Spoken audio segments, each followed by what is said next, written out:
Good evening, class. Today we are going to be taking a look at treatment foster care. But before we get started, we have a question for you. What do you think is treatment foster care? To answer the question, simply scan the QR code that is on the screen or click on the link that is currently in the Zoom chat box. It will take you to a Padlet where you can answer the question. Just so you know, all the answers are anonymous, but they will be popping up on the screen for everyone to see. Happy typing!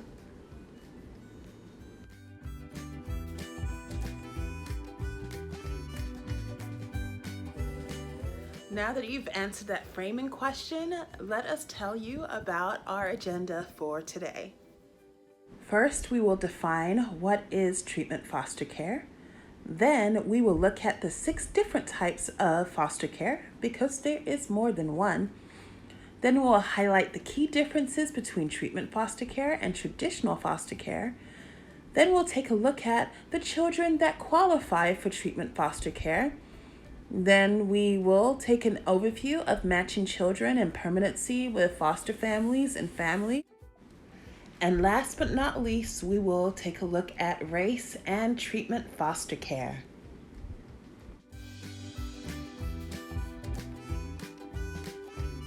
So let us answer the burning question. What is treatment foster care? Initially, I thought treatment foster care was just a fancier, longer way of saying foster care because all the children in foster care are getting treated, right? Well, I was wrong.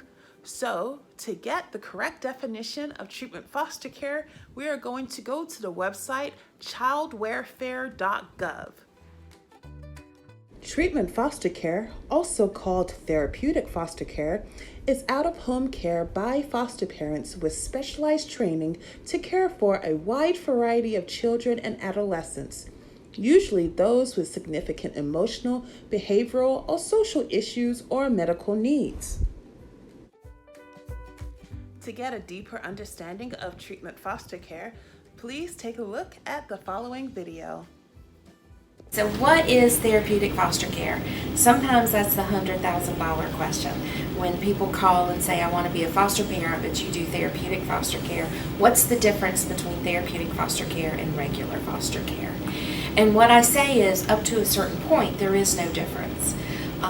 Children are placed in these families because they cannot be in their own family.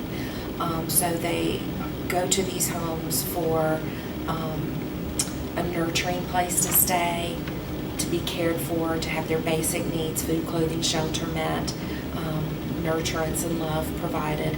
They need to be in school just like any other children. They're just living in an alternative family at this point.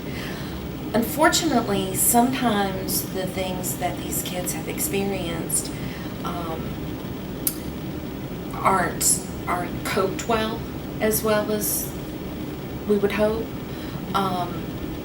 Sometimes these kids internalize the pain, the sorrow, the grief, the trauma that they've experienced. Sometimes there's an underlying psychiatric condition that's exacerbated by the circumstances and experiences that they've had. But for whatever reason, they need a little bit more. Now, years ago, we used to, as a society, we used to take these children and put them in orphanages or institutions. However, research has shown, and thankfully, I think the view of society has shown, that children are best when raised in families. They learn from their families. They become a product of their family, for better or for worse. And so this category of therapeutic foster care has kind of emerged nationwide.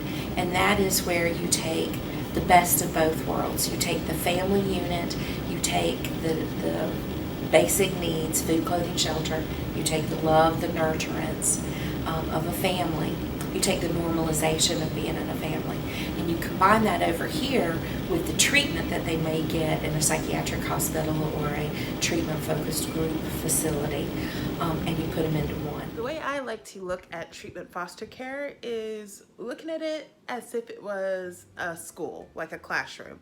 So, like, if traditional foster care was the general education classroom, treatment foster care would be the special education classroom, where a student can get more of the resources they need in order to be a successful student, or in the case of foster care, a successful human. All right, so let's talk about the 6 common types of foster care. When I first got this assignment, I was like, okay, foster care. There's only one type of foster care, right? That's when you have the foster family, the kids go live with the foster family for a temporary amount of time, and then they are transitioned into something more permanent. That is far from the truth. So there are 6 common types of foster care. The first type that we have noted on the screen is relative or kinship. So that is when a family member provides a safe and caring environment for children when their parents or legal guardians are not able to supply that for them themselves. There's 3 different types of relative and kinship foster care. We first have informal. So informal relative or kinship foster care does not involve the child and the welfare system, okay? So this is when a parent may leave a child in the care of a relative while they're overseas or they're sick, something like that, okay? So the legal custody of the child is remaining with the parent, okay? That's the first type, that's informal. Next, we have voluntary. This is when the child welfare system is involved, but the state does not have legal custody of the child. So this is parents actually voluntarily saying, hey, I need some help. So if it is decided by a parent or a court that the child needs to be placed in voluntary foster care with a relative, then they may get these different resources like in-home family support to resolve conflicts and disruptions. So we can talk about those emotional disturbances, and we can get that child back on track and in a safe and caring environment. And then the final type is formal kinship care. That is when a judge places a child in legal custody of the state in a child welfare agency. Okay, so the child welfare agency will put the child in the care of relatives or a foster family. Okay, so in this case, informal, the child welfare agency has legal custody of the child. Okay, the parent no longer has legal custody of the child. All right, so the next type we are going to talk about is non-related kin. So this is when a child goes to a individual who they are familiar with already. So it might be a family friend, it might be a coach, it might be a teacher. But it's someone who's familiar with the child and his or her family and is willing to provide a safe home for the child until they can safely return home or another permanent option is determined. And Ketchy's going to talk about why it's so important that we have permanency for these kids. Okay, third, we have traditional foster care. That's the one that most of us kind of know about. That's the one where individuals who have completed a training can care for any child, any teen, or any sibling group in state custody until a permanent placement is implemented. Okay, so next slide. The next type we're going to talk about is specialized therapeutic or medical foster care. I put some asterisks here because this is the actual topic our project is on. So this type of foster care is a specialized care that trained professionals and caregivers have in order to heal the child from trauma and develop their social and independent living skills. So for a child to be placed in therapeutic foster care, usually they have greater emotional disturbances or behavioral disturbances than other children. And we're going to talk about that a little bit more on the next slide as well. So the fifth type of common foster care is emergency foster care. So as you guys can imagine, a child can be taken from a family at any hour, or a child might get displaced at any hour. So there has to be somebody there 24 hours a day, 7 days a week to provide for these children. So emergency foster care is usually that first place where children go when they're entering the foster care system. It's short-term care, and it's usually only about 72 business hours or until a relative or foster family is found. All right. Okay, and the final type of foster care I'm going to talk about is respite care. So this is short-term care, usually an evening or a weekend, where a child that is living with another foster family goes to stay with another family. This is a great option for people who are trying to see if they would like to become a foster family. So you can take children for the weekend. Basically, it's to give these foster families just a time to breathe, a little bit of a break. So the children go in care of another individual, and then they are returned to that foster family after that short period is over.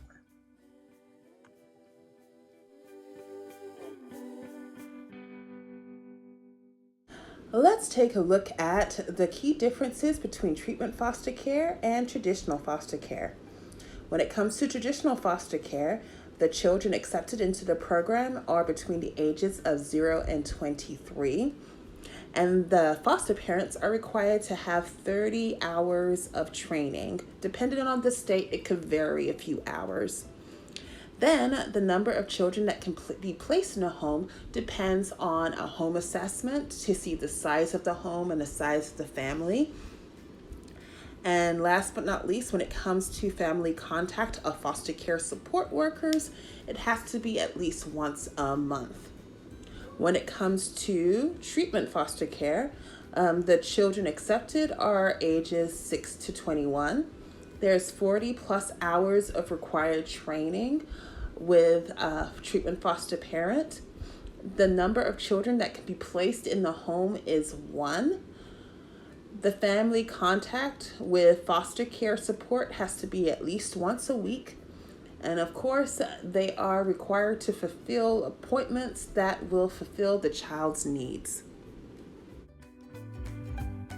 I would also like to add that treatment foster parents are paid more than traditional foster parents because they are in training longer, obviously. And then they are prepped to deal with more serious or severe situations that can come with fostering a child.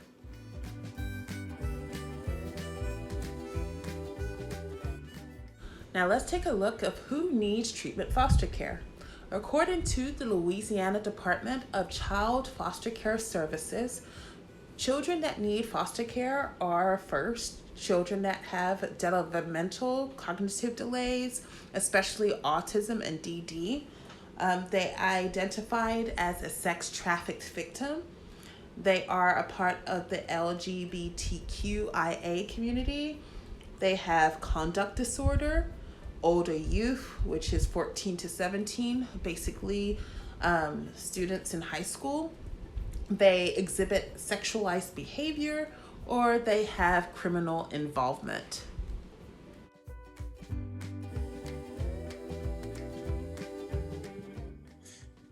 All right, so I will let you guys read this on your own, but the gist of it is basically when children are initially put into foster care, their initial emotional and behavioral needs are not fully known.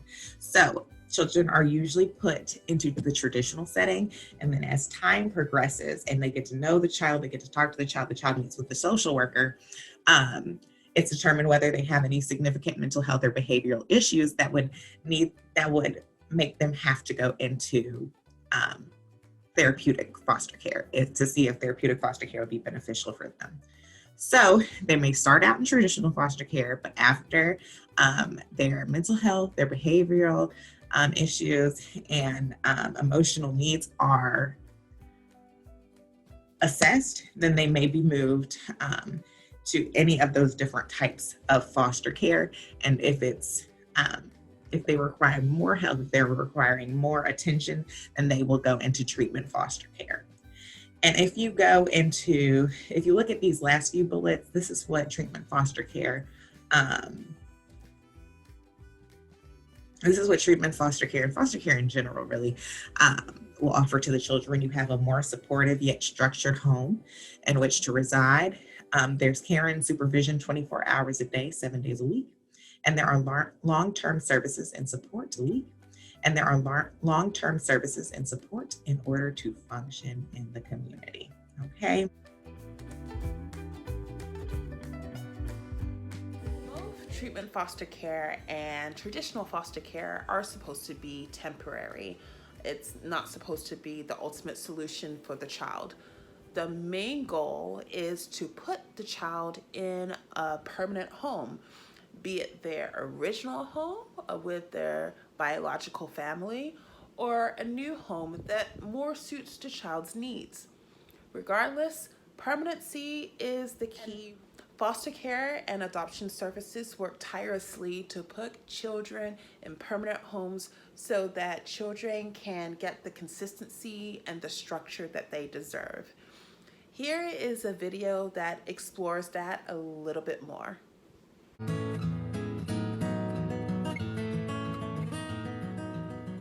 What I would say to a new caseworker is never put a youth in a placement and assume that there is no other option for that youth. I think we have to make reintegration a priority. We have to find the resources to support it. We also have to engage youth, parents, community, and other systems. If we really listen to what families need and want, that we can provide a wraparound array of services and supports that help families strengthen their ability to parent. The primary issue is finding that caregiver, whether it's a biological parent, a relative, fictive kin, who is interested in caring for a child. From there, if we have a child who has complex mental health needs, we can build the supports around that child and that family so we can reintegrate the child into the home. If you create the right supports, provide the right support to the caregiver and the right education, that child can succeed in the community.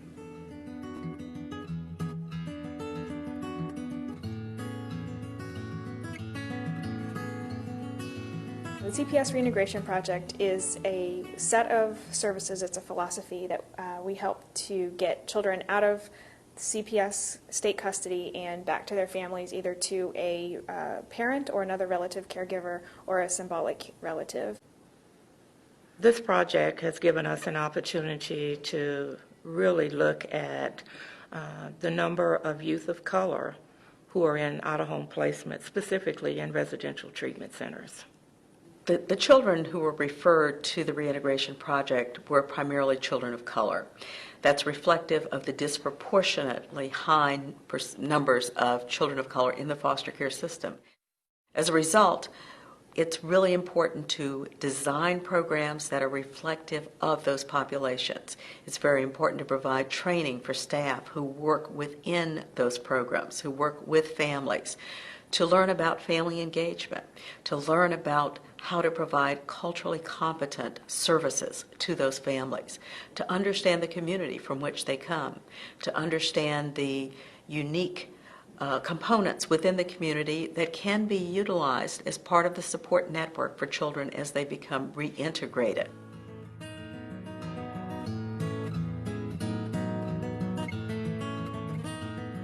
When I was 10, I got taken away from my grandparents to a place. For Cassius and his family, it was definitely a unique situation where there was definitely a lot of family bond. There was a huge interest in Cassius returning home. However, Cassius did have some major needs that he needed to get addressed. No, they said that, first they said we couldn't take care of him because we were too old. And I was sick. I just come out of the hospital, I had a stroke. The CPS Reintegration Project has been helpful to Cassius and his family by mainly being able to keep them together forever once CPS stepped out of the picture. They let us know that we could adopt Cassius, and we were really happy. The grandparents needed a lot of emotional as well as physical and financial support. They showed us how to take care of the boys, told us what to do in order to get the boys.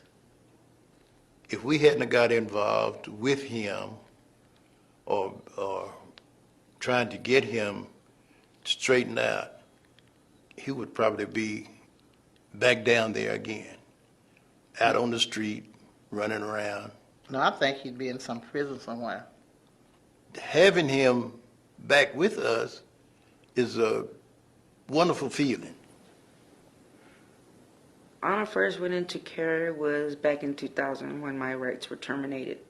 She was in CPS custody for 9 years, in multiple placements, psychiatric hospitals, residential treatment centers, foster homes, and shelters. She was removed from her mother, along with 3 of her siblings, for neglect.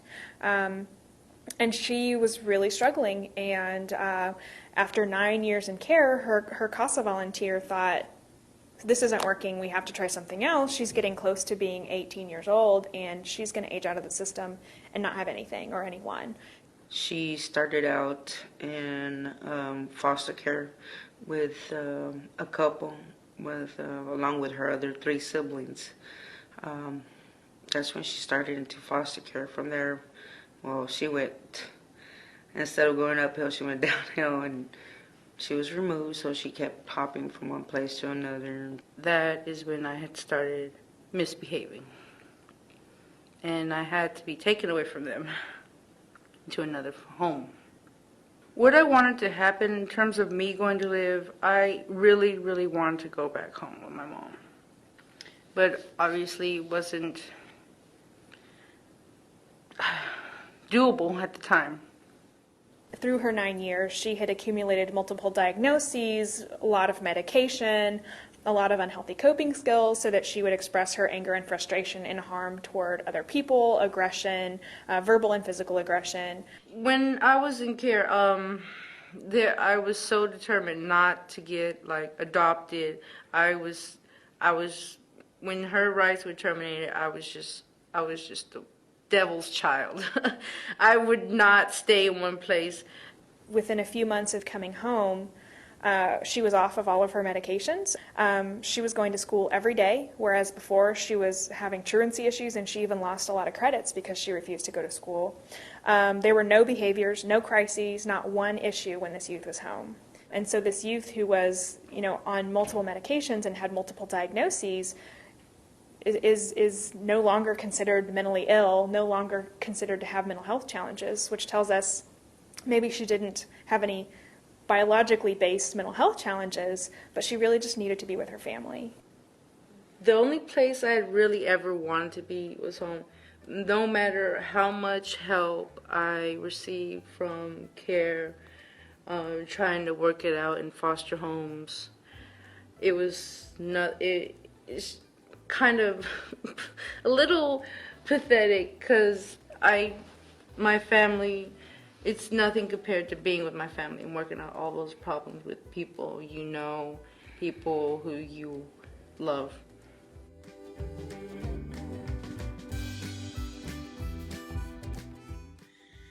Okay, so next we're going to talk about race in treatment foster care. So I think before we even begin this conversation, because you can really take a deep dive into race in foster care in general, but I think the first thing we need to do is talk about this Multi-Ethnic Placement Act of 1994.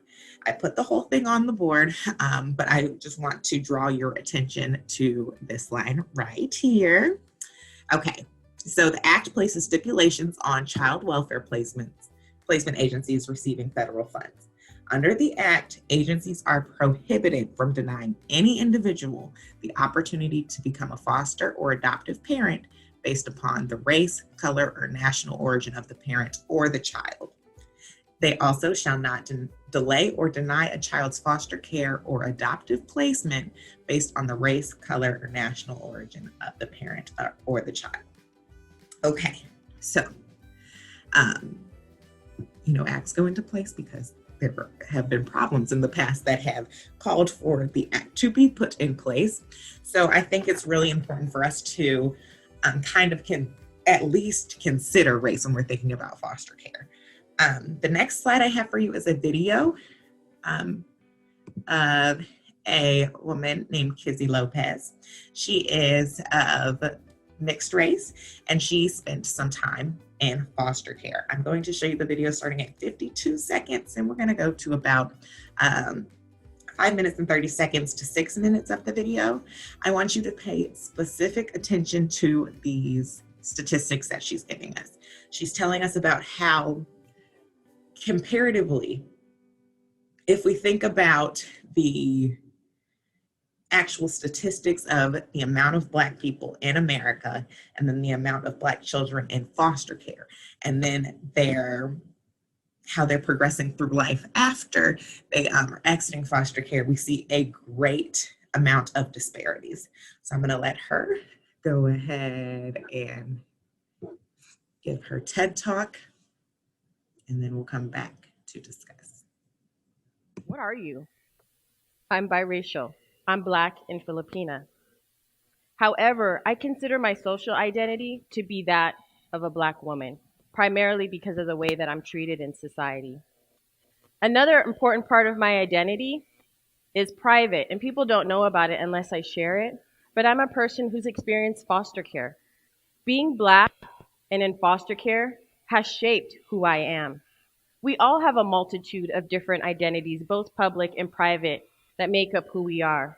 But today, I specifically want to talk about the plight of being Black and in foster care.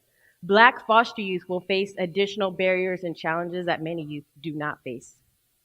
In 2016, there were over 436,000 children in the foster care system. 23% were African American. But in the United States, African Americans only make up 14% of the population. And in California, African Americans only make up 6% of the population. So what does that mean? That means nationally, Black children are over 1.5 times represented in child welfare, and in California, almost 4 times overrepresented in child welfare. A quote by Audre Lorde states, "There's no such thing as a single issue struggle because we don't live single issue lives."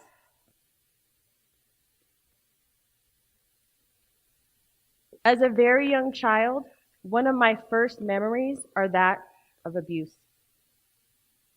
I remember being cursed at, called awful names, names I won't even repeat. I remember being spit on like I was garbage, having my hair pulled, beat with multiple objects, one of them a lead pipe. And that was by my peers at school.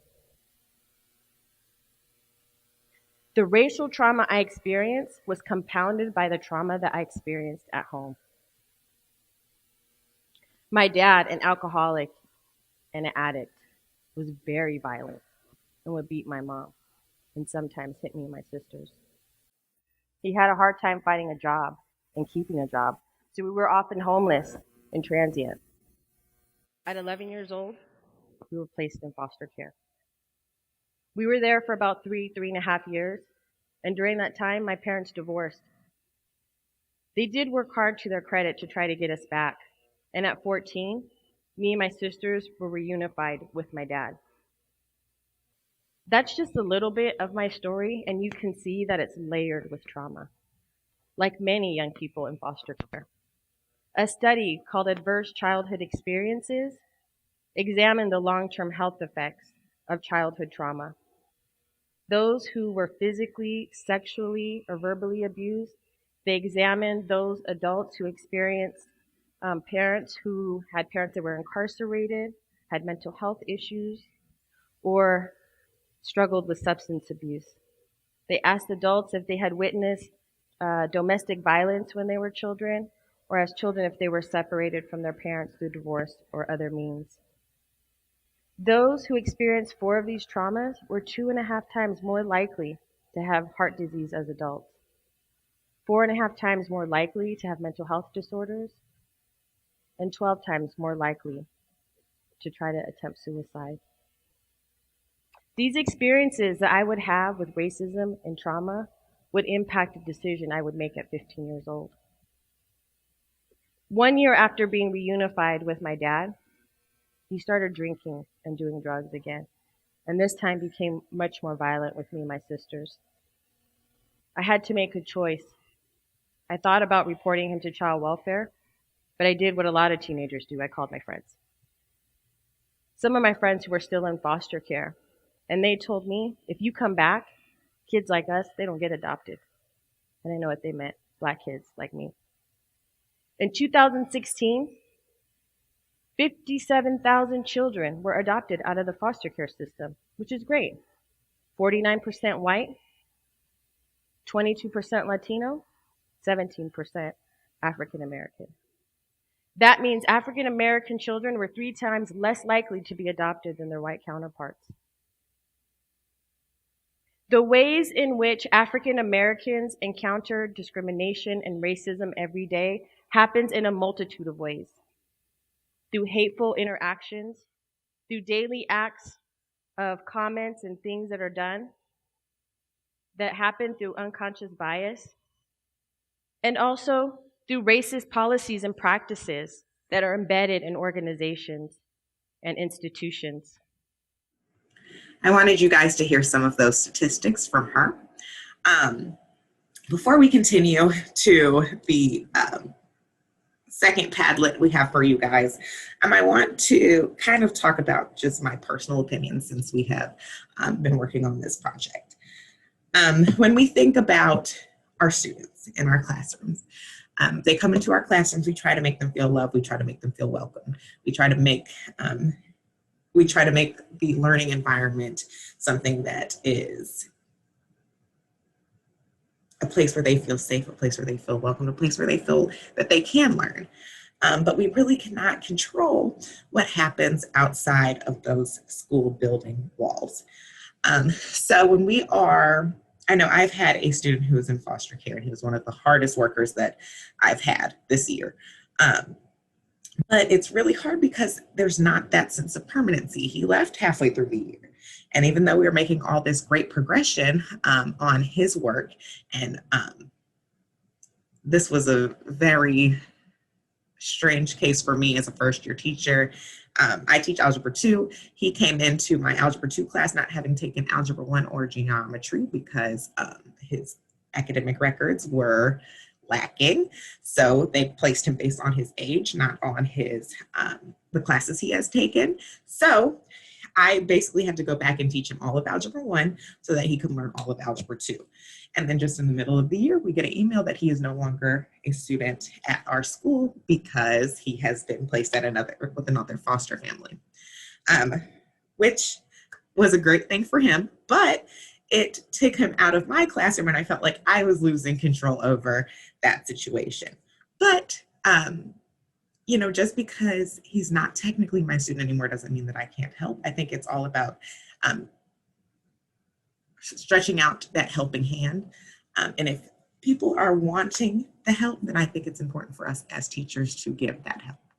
And especially with students who have experienced all this trauma. She talked about all the layers of trauma that she experienced in foster care. I think that just brings it back even more to making sure that we make our classroom and our learning environment something that each and every child in our classroom can connect with and where they can feel at home, at least for 50 minutes a day. So my final slide. Oops, sorry, we don't want to start the video over. That is all the information that we have for you today. But before we end this discussion, we would love for you to answer one more Padlet question. After watching this video, did you gain any new perspectives about treatment foster care? If so, can you share them with us? Once again, use the QVC code or the link that is in the chat and answer the question, and we will discuss whatever you would like to discuss after this video. Thank you so much for watching.